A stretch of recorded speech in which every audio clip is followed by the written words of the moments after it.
Welcome to the Disabled Podcast, starring your host, Christian Reitz. Hot dog, let's go!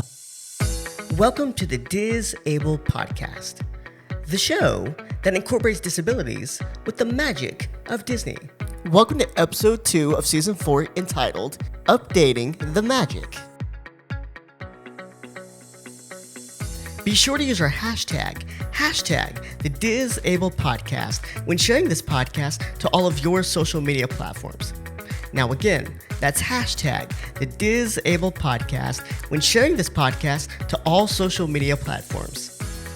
And now, here is your host, Christian Reitz. What's going on, everybody? Welcome back to the Disabled Podcast. I'm your host, Christian Reitz, and this week we're going to talk about all things Disney parks, resorts, updates, experiences, and brand new changes within the Walt Disney Company. But before we jump into this week's episode of the Disabled Podcast, episode 2 of season 4, I want to go ahead and direct your attention to the QR code that is on your screen if you're watching on YouTube, or to the links in the description box of whatever streaming platform you're listening to me right now, where you can follow on everything that is related to the Disabled Podcast. You can go check out the merch store or go subscribe to the Disabled Podcast on your favorite streaming platform that is made available right now. So go check out the QR code link on your screen, or go check out the links below for all things the Disabled Podcast. So with that being said, let's jump into today's episode. Now, in this week's episode, I'm really excited to talk about Disney because, a lot of us that listen to Disney podcasts or we go to Disney resorts and parks, we feel like we are the people that know Disney the best. And if you're one of those people that thinks you know Disney the best and you've been following a lot of the major updates, you'll realize that 2026 is shaping up to be the most game-changing year in Disney history. Now, today we're going to be talking about all the major leadership shifts, the jaw-dropping ride updates, the tech innovations, the seasonal experiences, and the accessibility changes that affect how every guest experiences the magic. Now, of course, before we dive into all the rides, the apps, and the events, we've got to start at the very top, because the person leading all of this has just been announced, and yes, it is Josh D'Amaro. He has been announced as the new CEO of the Walt Disney Company. And this isn't just news for Disney Parks fans. This is really a historic moment for Disney and for the theme park world at large. Now, Josh, of course, he's not your typical CEO.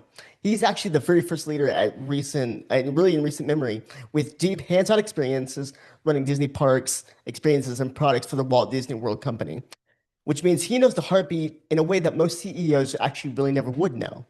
Now, his vision is nothing short of redefining how Disney delivers magic across the globe. So he wants to connect films, streaming, games, merchandise, and parks into a single, seamless storybook world. A flywheel of storytelling that moves faster, hits harder, and lets audiences experience Disney like never before. Now, imagine watching a movie on Disney Plus and then being able to step into a theme park that same week and feel like you've entered that world in real life. And that's kind of some of the ambition and what insiders are calling really the boldest and most transformative leadership move that Disney has ever seen. And I'm so glad that Josh D'Amaro is the one heading it up. And honestly, coming off of Bob Iger, who has been with the company for so many years, one of the original CEOs of the company, this is such a huge shift. And I cannot wait to see where Josh D'Amaro goes and takes Disney parks in the future and beyond. Now, of course, with all the excitement of Josh D'Amaro stepping in to the CEO of the Walt Disney Company and all of that great stuff, and coming from the recent parks experiences and products that he used to do within the company, we got to talk about experiences coming to all of the Disney theme parks, not just in Walt Disney World, but literally all over the world. Now, starting in Disney World, one of the most anticipated and really exciting upgrades of the year, which is one of my favorite rides, is Buzz Lightyear Space Ranger Spin at the Magic Kingdom, which reopens or has already reopened if you're listening to this podcast at a later date on April 8th, 2026. Now, of course, when we say update, this is not just your typical Disney minor refresh. This literally is a brand new overhaul of the actual ride. This features really handheld interactive blasters, responsive targets, upgraded lighting, and a brand new animatronic briefing you on what you're supposed to be doing in that ride. Now, this is, of course, an immersive upgrade that makes this classic ride feel completely new. Now, if we jump on over to Hollywood Studios, starting on May 22nd, 2026, that is going to mark the refresh of Millennium Falcon Smuggler's Run, inspired by The Mandalorian and Grogu. Now, this course is going to be brand new mission assignments, in-ride callouts, and narrative interactions that are all updated, making piloting the Falcon and making it really feel like it's stepping into your own iconic Star Wars story.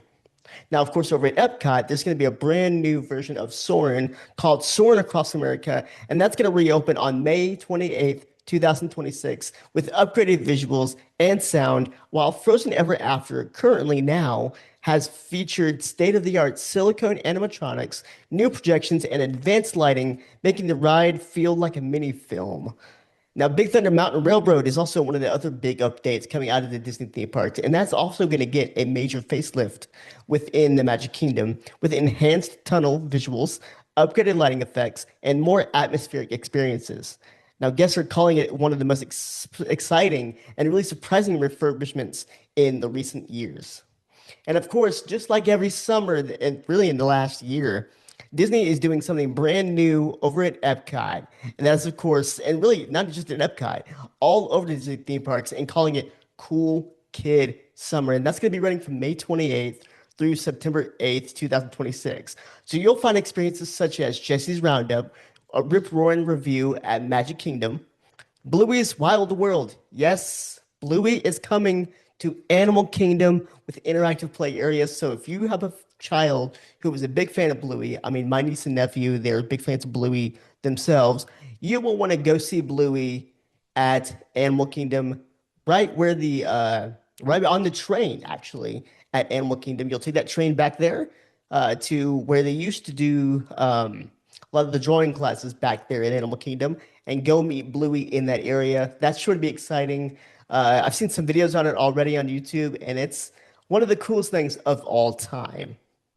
Now, of course, this isn't really just a parade. It's a full festival vibe that keeps families and fans engaged all summer long. Let's go back to the website. All right, ready? In 3, 2, 1. Now, when it comes to the technology side of things, the My Disney Experience app is evolving into a full digital concierge, managing Lightning Lane, mobile food orders, wait times, and dynamic itineraries. Now, later on in 2026, AI-driven features will recommend, or they may recommend, sensory breaks, crowd avoidance, and pacing strategies, potentially changing the way that guests experience the parks in real time. So stay tuned to the My Disney Experience app or go download it if you have not already, because that is going to help you on your Disney World vacation.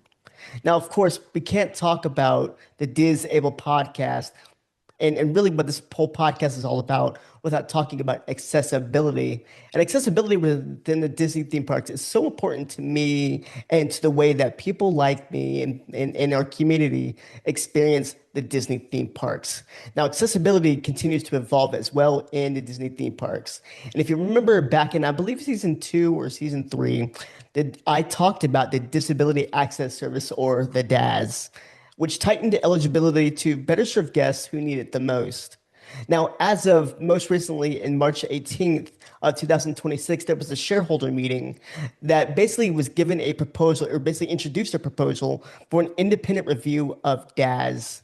But unfortunately, it did not pass, with only about 5% of shareholders actually in favor of the review that was given.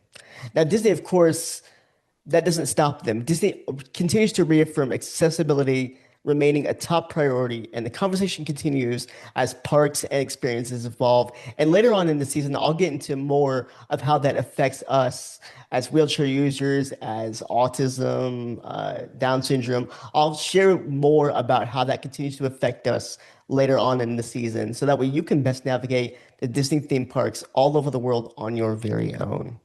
Now, looking ahead, of course, Disney is not slowing down at all. Right at Hollywood Studios, Monstropolis is coming very soon with a debuted suspended roller coaster that will immerse guests directly into the story of Monsters Inc.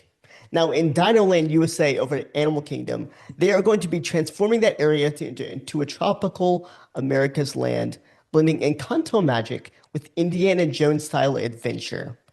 Now, of course, Animation Courtyard is also getting a refurbishment and is actually opening here within the next couple of weeks. And that is going to get something that I know Disney Park fans are not happy about, and that is a Muppets themed rock and roller coaster. Now, of course, rock and roller coaster is going to either be arriving later in 2026 or in early 2027. Now, I understand some of the things about Rock and Roller Coaster. Rock and Roller Coaster has been there for a very long time, literally since the opening of Hollywood Studios, really around that time. And people were not happy about the retheme of the Muppets being rethemed from Aerosmith. But I want to encourage you, if you're one of those people, try to keep an open mind about this. You never know what this is going to be. But again, that's just some of the rumors that are happening, and I understand about them, but I want to encourage you guys, keep an open mind, and we'll see what Disney does with this brand new retheme.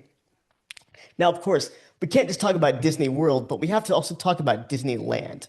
Now, Disneyland is continuing its 70th anniversary celebrations with the Paint the Night parades, daytime cavalcades, and World of Color happiness over at California Adventure, which is their, of course, water and light show. Now, at Tokyo Disney Sea in Tokyo, they are celebrating their 25th anniversary sparkling jubilee with food festivals, cultural shows, and Dance the Glow performances that feature Encanto, Big Hero 6, and more. Now, of course, one of the biggest ones that I know has been floating around on social media is that Disneyland Paris Adventure World has debuted on March 29th, 2026, here in just 8 days of this podcast recording. The World of Frozen. Now, that is going to feature next-gen animatronics, a giant Arendelle mountain, meet and greets with Anna and Elsa, and even a self-walking Olaf that interacts with guests in real time. Now, every park from Orlando to Paris, Tokyo, and Anaheim will feel like a global celebration of Disney magic right now in 2026. So, what's the takeaway of everything in this episode? Disney is moving faster, they're breaking boundaries, and they're creating experiences that you can actually feel and not just see. Whether that's in rides, that's in tech, seasonal events, storytelling, and worldwide celebrations. Now, accessibility also is going to continue to evolve over the next few years. Technology is going to continue to shape guest experiences, and Josh D'Amaro's leadership is going to continue to push the company into unprecedented territory. Now, if you're visiting in 2026 or following the parks from afar, this is going to be the year that the magic isn't just seen, it's experienced in ways that feel completely brand new. Well, guys, that's all the time that I have for this week's episode. Join me again in just 2 weeks for a brand new episode of the Disable Podcast. Stay tuned to the Facebook page. Go check out the Disable Podcast merch store and go follow us on all of our streaming platforms that we are currently on right now. With all that being said, have a wonderful day, everybody, and we'll see ya Real soon. Thank you for joining us for this week's episode of the Disable Podcast. Be sure to use our hashtag the Disable Podcast, when sharing this podcast to all of your social media platforms. Have a wonderful day, and we'll see ya real soon.